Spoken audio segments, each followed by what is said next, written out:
নমস্কার, কলকাতা টিভি ডিজিটালে আপনাদের স্বাগত। আমি আশিস চট্টোপাধ্যায় আপনাদের কাছে আবার নিয়ে এসেছি বিহারের বিধানসভা নির্বাচনের সর্বশেষ পরিস্থিতি নিয়ে। আমরা দেখতে পাচ্ছি যে বিহারে প্রথম দফার নির্বাচনের বিজ্ঞপ্তি জারি হয়ে গেছে। মনোনয়নপত্র জমা দেওয়ার আজকে দ্বিতীয় দিন চলছে। 17 তারিখ অবধি প্রথম দফার ভোটের জন্য মনোনয়নপত্র জমা দেওয়া যাবে, কিন্তু এখনো পর্যন্ত শাসক জোট এনডিএতে আসন বন্টন নিয়ে জল ঘোলা অব্যাহত। সেখানে বিজেপির নেতা ধর্মেন্দ্র প্রধান দীর্ঘদিন সপ্তাহের পর সপ্তাহ ধরে পড়ে আছেন। বিভিন্ন জোট সঙ্গীদের সঙ্গে কথাবার্তা বলছেন। জনতা দল ইউনাইটেড বা জেডিইউ, জিতন রাম মাঝির পার্টি, লোক জনশক্তি পার্টি ইত্যাদি দলের সঙ্গে কথা বলছেন, কিন্তু কোনোভাবেই সমঝোতার কাছাকাছি পৌঁছানো সম্ভব হচ্ছে না। এই পরিস্থিতিতে যে খবর আমাদের কাছে পৌঁছেছে, চাঞ্চল্যকর খবর, যে বিহারের জোট সঙ্গী সবাইকে ডেকে পাঠানো হয়েছে দিল্লিতে। সেখানে বিজেপির সর্বভারতীয় সভাপতি জগৎ প্রকাশ নাড্ডার বাড়িতে উচ্চতম পর্যায়ের বৈঠক বসতে চলেছে, যে বৈঠকে থাকছেন প্রধানমন্ত্রী নরেন্দ্র মোদী নিজে। শেষ পর্যন্ত বিহারে আসন বন্টনের ব্যাপারে শাসক জোটের যে প্রচেষ্টা, সেটা বিহার থেকে বেরিয়ে সর্বভারতীয় স্তরে চলে যাচ্ছে। জগৎ প্রকাশ নাড্ডা বাড়িতে মিটিংয়ে প্রধানমন্ত্রী নরেন্দ্র মোদী থাকছেন স্বরাষ্ট্রমন্ত্রী অমিত শাহ, জগৎ প্রকাশ নাড্ডা নিজে থাকছেন। এবং সেই মিটিংয়ে যেমন একদিকে বিজেপির বিহারের নেতারা গিয়ে পৌঁছেছেন, তেমনি নীতিশ কুমার, চিরাগ পাসওয়ান, জিতন রাম মাঝি সহ এনডিএর ছোট বড় সমস্ত শরিক দলের নেতারা গিয়ে পৌঁছেছেন। সেখানে কি আলোচনা হবে? কেননা যেটা জানতে পারা যাচ্ছে, যে বিজেপির সঙ্গে যে তীব্র দর কষাকষি চলছে, তাতে সমঝোতার কোনো ধারে কাছেও এখনো পর্যন্ত পৌঁছতে পারেনি শাসক জোট। একদিকে আমরা যখন এই খবর পাচ্ছি, তেমনি পাশাপাশি আমরা বিরোধী জোট মহাগঠবন্ধনের যে খবর পাচ্ছি, সেখানে সেই জোটের সবথেকে বড় দুটি দল, একদিকে রাষ্ট্রীয় জনতা দল আরজেডি আর অন্যদিকে কংগ্রেস, তাদের মধ্যে মোটামুটি একটা সমঝোতা হয়েছে। অপর যে তৃতীয় শক্তি বাম দলগুলো, অর্থাৎ সিপিআইএমএল লিবারেশন, সিপিআইএম, সিপিআই, তাদের এই বাম দলগুলোর সঙ্গেও মোটামুটি একটা সমঝোতা হয়েছে, যেটা মনে করা হচ্ছে আরজেডি 125টির কাছাকাছি আসনে লড়বে, কংগ্রেস 55 থেকে 57টি আসনে লড়তে পারে, বাম দলগুলো 35টির কাছাকাছি আসনে লড়তে পারে, বিকাশশীল ইনসান পার্টি 18 থেকে 20টি আসনে লড়তে পারে, পশুপতি পারসের পার্টি 3টি এবং ঝাড়খণ্ড মুক্তি মোর্চা 2টি আসনে লড়তে পারে। এই রকম সমঝোতার খুব কাছাকাছি যেখানে দাঁড়িয়ে রয়েছে বিরোধী জোট মহাগঠবন্ধন।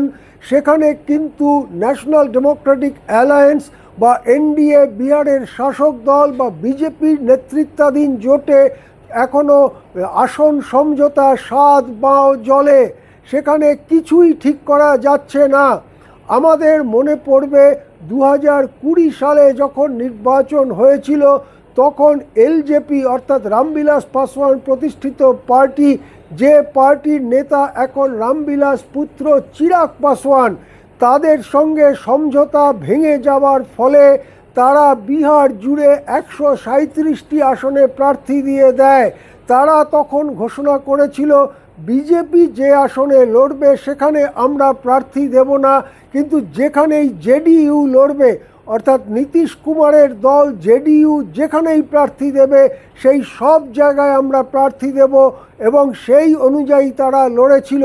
সেবারে মাত্র একটি আসন এলজেপি পেলেও 5.6% ভোট পেয়েছিল লোক জনশক্তি পার্টি এবং সেবারে এই সমঝোতা না হওয়ার ফলে এনডিএর বড় ক্ষতি হয়েছিল বলে মনে করা হয়। এবারেও কি সেই একই ছবির দিকে এগিয়ে চলেছে এনডিএ? কেননা বিহারে এনডিএ কিন্তু মোটেই সুবিধাজনক পরিস্থিতিতে নেই। সদ্য শেষ হওয়া সি ভোটার পরিচালিত সমীক্ষায় জানা যাচ্ছে যে সেখানে প্রায় 36% মানুষ মনে করছেন নীতিশ কুমার নয়, মুখ্যমন্ত্রী হওয়া উচিত তেজস্বী যাদবের। নীতিশ কুমারের পক্ষে রয়েছেন 18% মাত্র। আর প্রশান্ত কিশোর, যার নতুন গঠিত জনসুরাজ পার্টি এবারে সমস্ত আসনে লড়বে বলে ঘোষণা করেছে, সেই প্রশান্ত কিশোরকে মুখ্যমন্ত্রী হিসেবে দেখতে চান প্রায় 24% মানুষ। সুতরাং সেখানে কিন্তু খুব গোলমেলে একটা ছবি আমাদের চোখের সামনে আসছে, যেটা এনডিএর কাছে, নীতিশ কুমারের কাছে বা বিজেপির কাছে মোটেই সুখদায়ক নয়। এখন গোদের ওপর বিষ ফোড়ার মতো সামনে আসছে আসন বন্টন নিয়ে বিরাট জটিলতা। যে জটিলতা বিহারে কাটানো সম্ভব না হওয়ার ফলে দিল্লিতে সর্বোচ্চ পর্যায়ের বৈঠক বসতে চলেছে। সেই বৈঠকে জগৎ প্রকাশ নাড্ডা, বিজেপির সর্বভারতীয় সভাপতি, তার বাসভবনে সেই বৈঠকে প্রধানমন্ত্রীর উপস্থিতিতে সমঝোতা কি হবে সেটাই এখন কোটি টাকার প্রশ্ন। যদি সমঝোতা সেখানেও না হয়, বিহারে ফিরে এসে যদি জেডিইউ, এলজেপি এবং জিতন রাম মাঝি ইত্যাদি, উপেন্দ্র কুশওয়াহা, তাদের দলগুলোর মধ্যে যদি মতান্তর চলতেই থাকে এবং একে অপরের আসনে প্রার্থী দেওয়া যদি চলতে থাকে, তাহলে এনডিএর ভোট ভাগ্য এবারে কোথায় দাঁড়াবে? অনেকেই মনে করছেন অভ্যন্তরীণ কোন্দলে জেরবার হয়ে যাওয়া এনডিএ ইতিমধ্যেই অনেকটা সমর্থন নষ্ট করে ফেলেছে। বাকি যেটুকু সমর্থন আছে সেটা ধরে রেখে সর্বশক্তি দিয়ে যদি নামতে হয়, তাহলে অবিলম্বে তাদের আসন সমঝোতা করে ফেলা উচিত এবং সেটা ঘোষণা করে দেওয়া উচিত। কেননা বিহারের ভোট রাজনীতিতে সম্প্রতি শেষ হওয়া রাহুল গান্ধীর নেতৃত্বে যে ভোটার অধিকার যাত্রা, সেটা কিন্তু বড় ছাপ ফেলেছে বলে মনে করা হচ্ছে। বিহারে একদিকে যেমন সবথেকে বড় ইস্যু কর্মহীনতার ইস্যু, বেকারির ইস্যু, তার পাশাপাশি উঠে এসছে ভোটার লিস্ট নিয়ে কারচুপির ইস্যু এবং বিহারবাসীরা অনেকেই মনে করছেন যে এর পেছনে আসলে আছে বিজেপি। সুতরাং কর্মহীনতার ইস্যু এবং এই ভোটার লিস্ট নিয়ে কারচুপির ইস্যুতে এনডিএ কিন্তু এবারে রীতিমতো কোণঠাসা। আর সেই পরিস্থিতিতে তেজস্বী যাদব যে ঘোষণা করেছেন তারা সরকারে এলে 20 দিনের মধ্যে আইন তৈরি করবেন এবং সমস্ত পরিবারে যেখানে কেউ চাকরিরত নেই তাদের পরিবারের একজনকে সরকারি চাকরি দেওয়া হবে। সেটা কিন্তু একটা বিরাট বড় প্রতিশ্রুতি, যে প্রতিশ্রুতি বিহারবাসীর মনে একদম শেষতম পরিবারটির মন পর্যন্ত ছুঁয়ে গেছে। এই পরিস্থিতিকে সামাল দিয়ে ভোটের ময়দানে কিভাবে এনডিএ আবার ফিরে আসে সেটাই দেখার অপেক্ষা। আমরা চোখ রাখব দিল্লিতে সর্বোচ্চ পর্যায়ের বৈঠকে কি ফলাফল হয় সেদিকেই। এখন এ পর্যন্তই, নমস্কার।